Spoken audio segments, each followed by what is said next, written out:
Olá, tudo bem com você? Estamos de volta para a nossa lição de quarta. Bem, não esqueça de deixar o seu like, compartilhar com seus amigos. É importante a gente chegar aos 1000 inscritos. O link para a inscrição está na descrição do vídeo. E também, logo nos comentários, é o primeiro. Bem, às vezes a lição fica um pouco grande. Eu corto muita coisa. Porque a lição de Marcos, cada lição, cada dia, dá um sermão de mais de 1 hora. Eu tenho que cortar tanta coisa, mas tanto. Mas vai ficar escrito para ser usado como sermão. Que a gente pode fazer 1 hora, 1 hora, cada lição. Bem, então vamos para a nossa lição de quarta. Vocês podem beber do meu cálice, o que revela a contínua falta de conhecimento dos discípulos quando a missão de Jesus e ao significado de segui-lo. Marcos 10, 32 a 35. Essa é a terceira vez que Jesus fala de sua morte, e à medida que torna o assunto mais claro, vê os discípulos mais confusos. Quando Jesus, pela primeira vez, falou de sua morte, Pedro o reprovou. Quando Jesus novamente fala sobre o seu sofrimento e morte, os discípulos discutem entre si quem era o maior entre eles. Agora, quando Jesus fala pela terceira vez, com mais detalhes, Tiago e João buscam glórias pessoais. Vamos ler os versos 32 a 45. Dê uma pausa no vídeo, senão ele vai ficar muito grande, e leia. Por esse tempo, subiam para Jerusalém. Jesus ia à frente, os discípulos estavam muito admirados. E o povo que o seguia tinha grande temor. Jesus chamou os 12 à parte e, mais uma vez, começou a descrever tudo o que estava prestes a lhe acontecer. E disse: ouçam, disse Jesus. Estamos subindo para Jerusalém, onde o Filho do Homem será traído e entregue aos principais sacerdotes e aos mestres da lei. Eles o condenarão à morte e o entregarão aos gentios. Zombarão dele, cuspirão nele, o açoitarão e o matarão. Mas depois de 3 dias ele ressuscitará. Jesus ensina sobre servir aos outros. Então Tiago e João, filhos de Zebedeu, vieram e falaram com ele: Mestre, queremos que nos faça um favor. Jesus perguntou: que favor é esse? Perguntou. E eles responderam: quando o Senhor se sentar em seu trono glorioso, queremos nos sentar em lugares de honra a seu lado, um à sua direita e outro à sua esquerda. E Jesus lhes disse: vocês não sabem o que estão pedindo. São capazes de beber do cálice que beberei? São capazes de serem batizados com o batismo que eu serei batizado? Eles responderam: somos.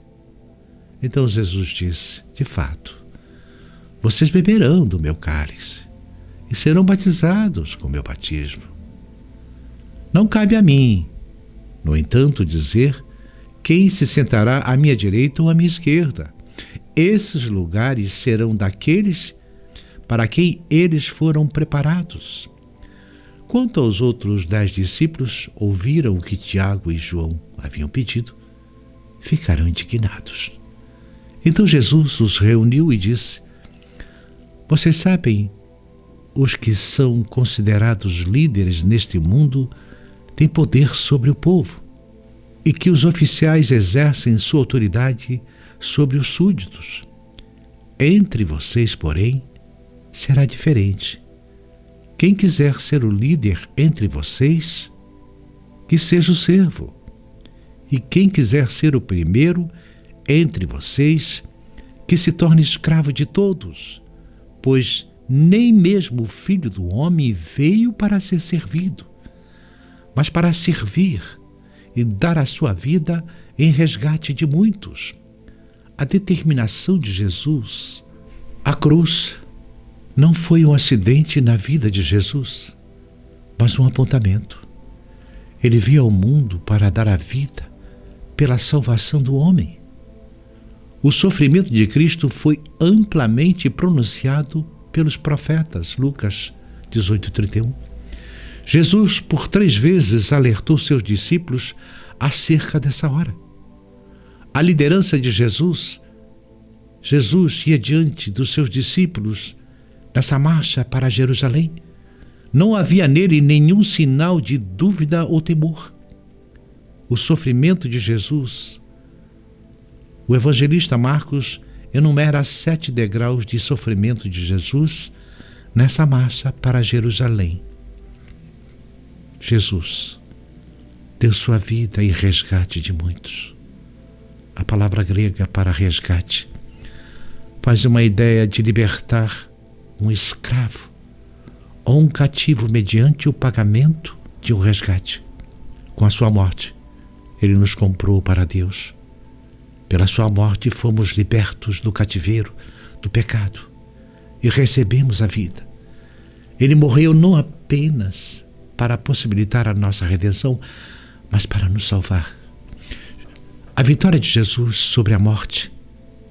Jesus pronunciou não apenas a sua morte, mas também a sua ressurreição. Seu plano eterno passava pelo vale da morte, mas a morte não poderia retê-lo. Ele quebrou o poder da morte. Ele abriu o sepulcro de dentro para fora. Ele venceu a morte e conquistou para nós a imortalidade. Agora a morte não tem mais a última palavra. A morte foi vencida. Aqui nós temos um caso de nepotismo por desconhecimento do reino de Deus. A mãe de Tiago e João, Salomé, era irmã de Maria. Sendo assim, esses 2 discípulos eram primos de Jesus.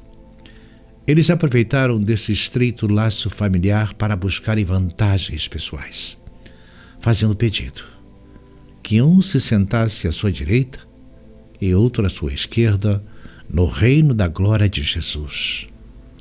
Jesus procurou aprofundar a compreensão deles exatamente sobre o que estavam pedindo. Ele perguntou se poderiam beber do seu cálice ou serem batizados com o seu batismo. O cálice seria o sofrimento que ele experimentaria no Getsêmani e na cruz. O seu batismo seria a sua morte e sepultamento. Esses eventos são paralelos ao seu batismo, registrados em Marcos 1. Tiago e João, no entanto, não perceberam isso. De modo leviano responderam que eram capazes. Jesus então profetizou que eles beberiam seu cálice e seriam batizados com o seu batismo. Tiago foi o primeiro a ser um dos apóstolos a morrer como mártir. João foi o que viveu mais tempo entre os apóstolos, foi exilado em Pátmos. Mas Jesus indicou que os lugares da glória são estabelecidos por Deus. O apóstolo Paulo fala sobre a necessidade de buscarmos interesse um dos outros e servirmos uns aos outros. Para sustentar seu argumento, ele ordena: tende em vós o mesmo sentimento que houve também em Cristo Jesus. Em seguida, relata o exemplo de Jesus, que, sendo Deus, esvaziou-se e tornou-se servo, humilhando-se até a morte por morte de cruz. Filipenses 2, 6-8. A exaltação daquele que se humilha é um coração feito pelo próprio Pai. No reino de Deus, ser grande é ser servo, e ser poderoso não é ter autoridade sobre muitos, mas servir a muitos.